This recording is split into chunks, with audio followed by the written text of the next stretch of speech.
Hey, what's going on, guys? Today I'm going to be talking about reincarnation. I know that reincarnation seems like such a woo-woo type of thing that can only be believed, never proven like faith, but it's something that you just have to believe in, I guess.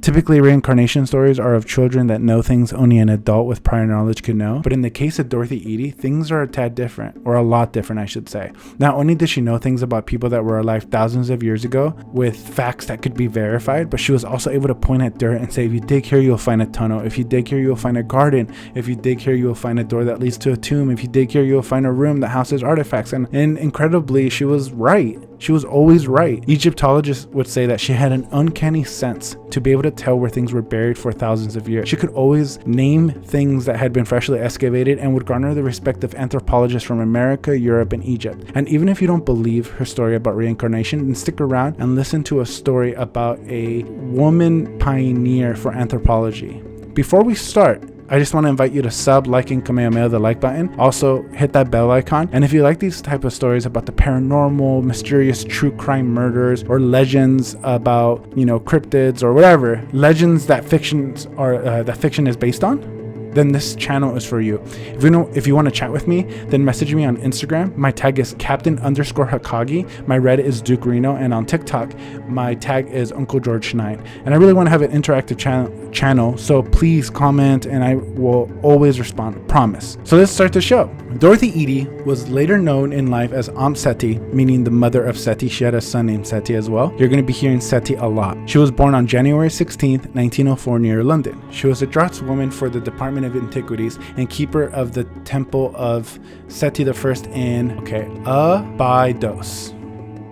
It's Abydos. That's the area where she was from in her past life. The late John Anthony West, who's a personal hero of mine, wrote a book review for the New York Times where he stated that it was one of the Western world's most intriguing and convincing modern case histories of reincarnation. Her story begins when she is 3.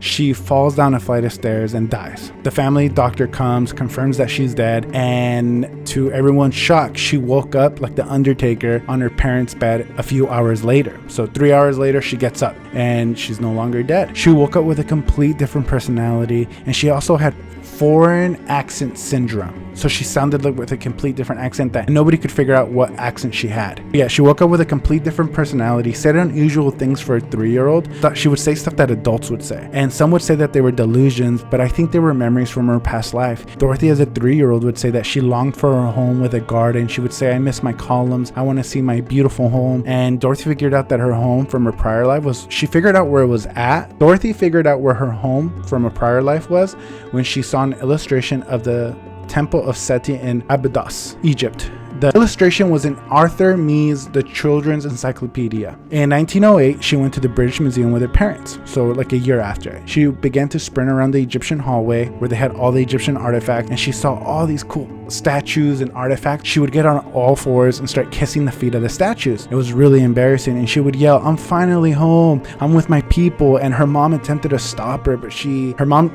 grabbed her hand, and Dorothy would tell her in the voice of an older woman, let go. So she sounded like a grown-ass woman, and it scared and creeped the crap out of her mom. Her mom also mentioned that Dorothy would cry before bed almost every single night because she wanted to go home to Egypt. The only thing that her mother would do to make her happy, the only thing that her mother could do to make her happy was let her go hang out at the British Museum. She would spend all her free time at the British Museum. During her time there, she became really good friends with Sir Wallace Budge. Honestly, she became a student of his. He was mentored by her.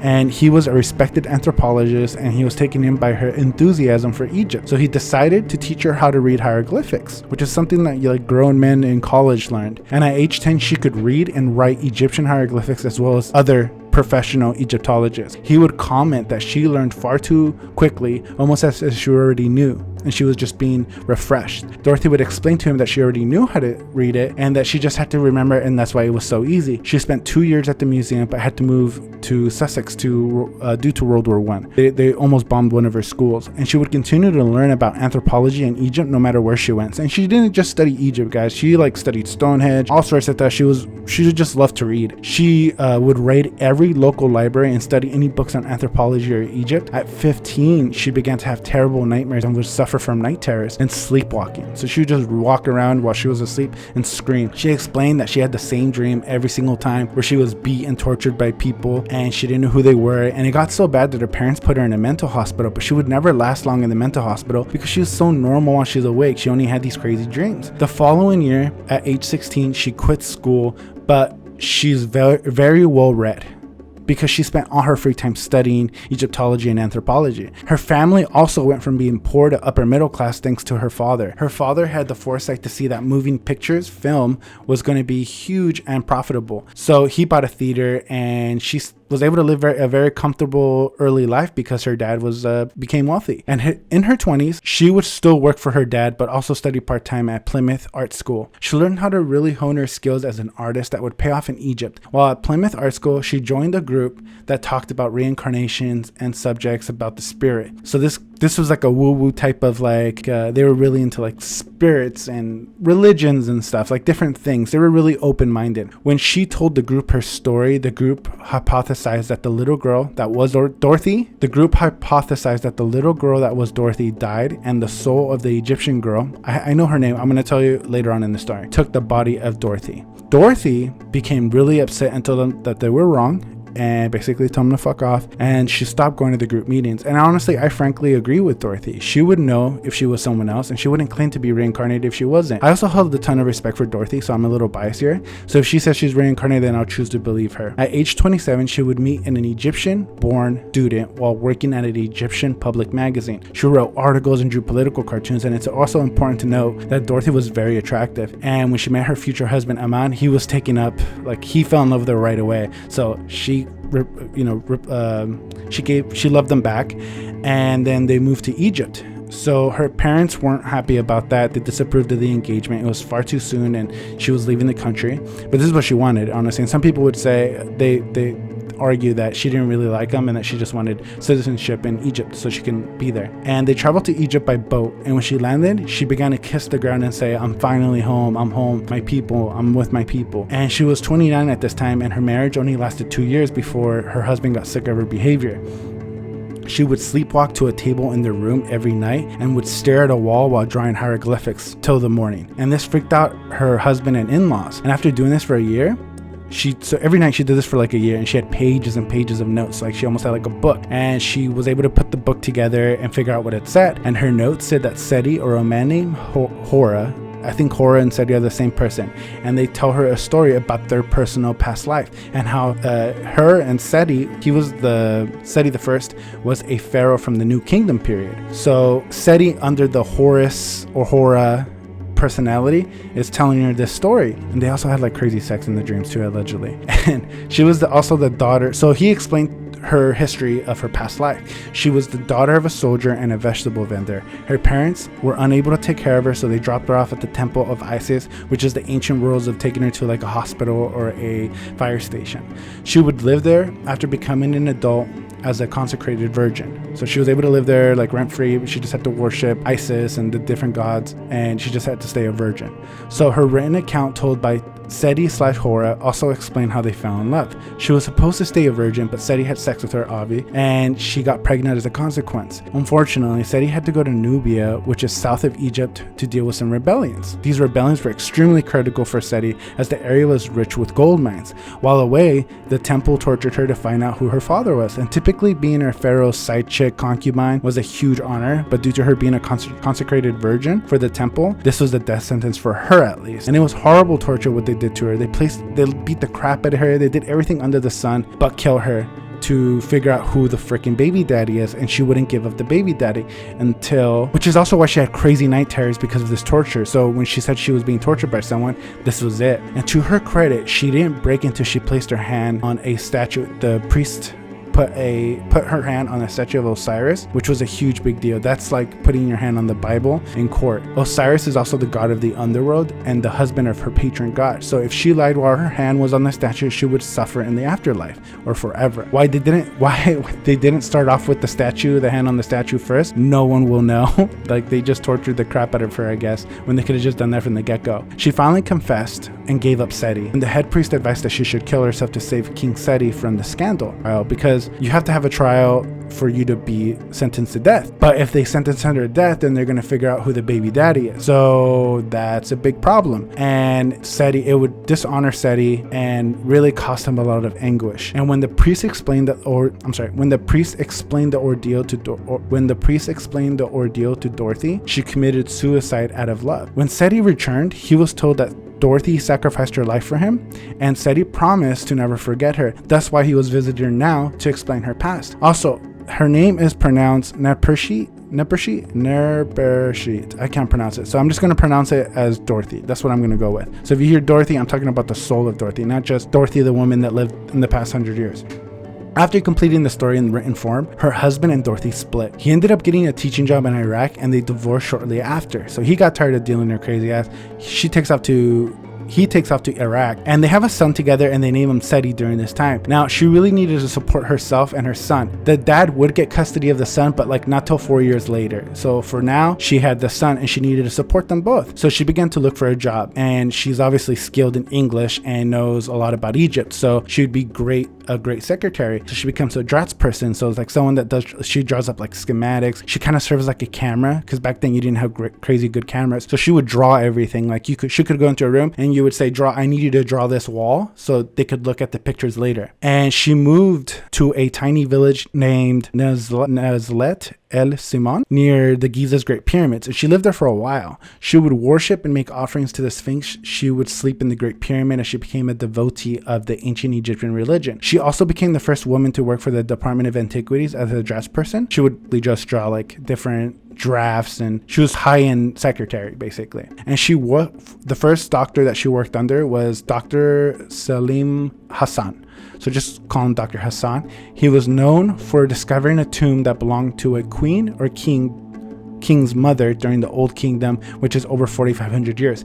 So he was famous for finding a tomb of a queen from the Pyramid Age. He published 10 volumes of his excavations on Giza. He credits Dorothy Eady with her drawings, editing, proofreading, and indexes for 3 of his volumes. She was just super important, and you're going to continue to hear that throughout this video of anthropologists / Egyptologists. They would say that she was crucial and really respected.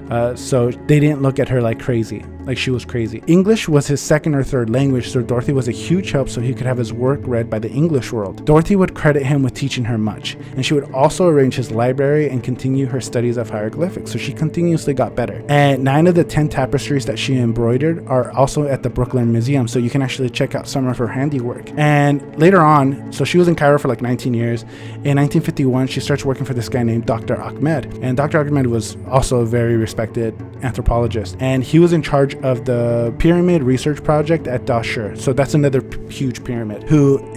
The Dashur pyramid isn't part of the 3 pyramids that everybody knows. It's actually down the street basically. Which, while she was also helping this one, she was still helping Dr. Hassan with his publications. So she's working for 2 different doctors, probably more at that time too. Both Egyptian and American Egyptologists who met her were impressed with her knowledge of Egypt during this time. This other Egyptologist named Dr. Klaus said that she had visions and that she worshipped the ancient Egyptian gods, but she understood the methods and standards of scholarship, which is not usually the case with nuts. So what he's saying is like, she's crazy, but she knows her shit. So even though she didn't have a college education, she was also able to help Egyptologists with their work. So many Egyptologists. And she also worked for the Egyptian State Tourist Department. Dorothy lived in the Cairo area for like 19 years. I mentioned that before. And she was even offered a high-paying job in Cairo. So she worked near Cairo, near the pyramids, for 19 years, and then the work dried up, and they offered the different PhDs that she worked with, gave her references, and she was able to get a really high-paying job in Cairo. She turned it down and actually had another doctor hook her up with a job in Abydos. And that was the home from her former life, where the temple of Seti the First is. So I don't know if she was actually reincarnated, but she for sure believed it, because why would you spend decades of living in the desert without running water or electricity for a lie? She ended up moving to Abydos. Abydos. I'm gonna just say Abydos. She wanted to move to Abydos, where like it was super rural, and she could have had the life in Cairo, but she didn't want to. She wanted to be like where she used to live. And I just don't say like that's a lot to lie for. Like, well, she just wanted to be, and she lived there, and she like tamed different like cobras, and she had a couple cats, and she just loved that life there. And it, you know, they didn't have any luxuries. She was completely cool with it. So it's a hell of a lie to continue your life claiming that you're a reincarnation of some priestess. And she, like, what I also like is most people, when they say they're reincarnated, I was Julius Caesar, I was a pharaoh. She's like, nah, I was just a priestess, nothing big. That's why I also believe her story. It's not like grandiose. But let me see. When she finally arrived in Abydos, she began to pray in the temple of Seti. Dr. Ahmed was the reason why she finally got to work at the temple. That's the homie from the Dashur pyramid. And it was around this time that she changed her name to Seti, which means it's custom to go by the name of your son in Egypt. So she's no longer Dorothy, she's Seti. And it was here where she kept quiet about it. She didn't, like, when she was in Cairo, she didn't really talk about her past life. She just worked, shut the fuck up. But when she finally went to Abydos, her former home, that's when she started to know where shit was at, because that's where her life was at. And when she first got there, the chief inspector of the Department of Antiquities demanded to test her knowledge to try to prove that her reincarnation story was bullshit. So here you have a detractor, right? And he asked her to name and label every wall painting in the dark at the temple. If she truly lived there, then she would know everything. And this would prove super difficult because some of these paintings had just been excavated and was underground for a bit. So it's going to be a doozy. Who even knows if she was alive during that time period? And no one knew about them too. It hadn't been published or anything. So he thought he got the upper hand on her. But he was wrong. She was able to correctly name every single wall painting in the dark, even the newly discovered ones. And shortly after this, she felt like she had been here before. First thing she says, like, I feel like I've been here before. And that was like the first thing she said when she went there. And they tried to give her a tour of the area, but she already knew where everything was at, and they were astonished by this. And after this, she told the team working there to dig where she remembered the plants would be. And remember that garden that when she was a child, she actually told them to, like, okay, I know where this garden's at, come follow me. And she pointed at the ground and said, dig over here. And they found the exact type of garden that she said would be there, dozens of feet underground. She also loved to hang out at the Osirion, I can't pronounce it. That's a pool area, and it's like this pool area. I'll just put a picture of it. She loved to hang out at the Osirion, which was in the rear of the temple. One day, as she was walking through the southwestern side of the temple, she fell through a floor. The floor had finally crumbled after thousands of years at this portion of the temple, and she lay trapped there for 2 days. When someone finally noticed her, ran and got her help, and she was asleep.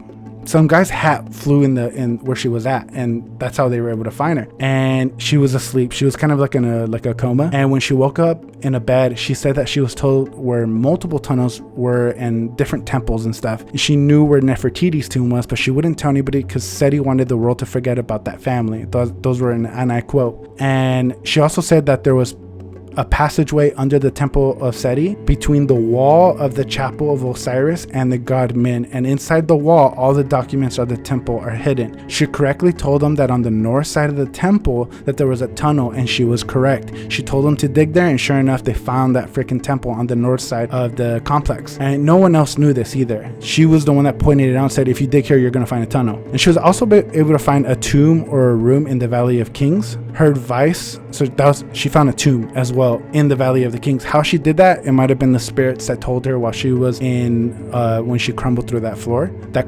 When she fell through that crumbled floor. Her advice is still used by anthropologists, and there was even a room found full of artifacts in 2005. She worked there for the rest of her life and retired at age 65. And she was supposed to retire at 60, but the department loved her so much that they gave her a 5-year extension, which was unheard of. She was also regarded by the Egyptian antiquity officials as indispensable for any archaeological, sorry, I can't pronounce that, mission attempting any serious work in the Abydos area. She had dozens of testimonies from the biggest names in Egyptology, and I will put in the description so you can see if you like. She died in 1981, unfortunately. So if you don't believe her story, at the very least know that she was an incredible Egyptologist in a time where women had no rights, 0 rights, fewer rights. And I just want to redo this I wanted to redo this video in a year because I didn't do it justice. I put so much effort into this video and my facts and my research and stuff, and I just hope you liked it. And I'm still learning how to video edit, so I'm only going to get better, but I think this video is going to be pretty good. She was personally one of my favorite Egyptologists ever, not just because of the reincarnation story. I'm going to post where I got my info from, but you can also check out a timeline by Brown University. I don't know how they got it, but apparently someone made a timeline on her life, because while they don't believe her story about reincarnation, they definitely agree that she was an incredible Egyptologist, and she was just crazy. And she wasn't just an Egyptologist, she was an anthropologist. Like, she studied everything, and people always bring up the reincarnation story and then how she was like a legit Egyptologist, but she was way more than that. She was just a fucking amazing human being, and she never brought up her reincarnation story unless you asked her about it. And she was very secretive about her religious beliefs, and she was also discriminated against by women in Egypt because they were covered from head to toe. And here's this, busty white girl from England, and she also uses magic to entrap, and almost like a demonologist using a demon, she used cobras. She would use magic spells on cobras, and these cobras wouldn't bite her. She was cool with them, and she took care of the stray cats around Egypt, and she just lived the way that the Egyptians did, and she was just an incredible human being. So even if you don't believe her reincarnation story, she definitely appropriated culture, but I mean, at this point, no one's worshiping the Egyptian culture. So if anything, I'm sure the Egyptians would be proud of her for keeping their values and practices alive. Just an amazing human being. So that's gonna bring the show over. And if you can tell from my voice, I just woke up, and I'm actually recording this right now in the afternoon. I woke up like 2 hours ago, but my voice sounds different. So if you hear the difference, that's I had to finish up the final touches. I'm actually not editing this last portion up. So I just want to thank you for watching my show, listening to it. I prefer if you guys just listen to it, because the pictures, I'll put pictures up so you guys can see, but for the most part, this is an audio podcast type show. But I am going to put lots of pictures for this video, so I definitely want you guys to watch this in video form this time. If you guys have any suggestions about what you want me to watch, especially people that I know, like Facebook friends, hit me up, add me, and then also add me on all social media. I'll put the links below. It'd be awesome just to have an interactive channel from the beginning, and people that are with me in the beginning will always have say in the content of my, all my content in the future. So I really want you guys to really be interactive, and I appreciate all the support and love. And there's fucking 15 of you that are fucking dedicated, and those 15 will always have a fucking special place in my heart. So I love you guys. I'll see you later. All right. Peace.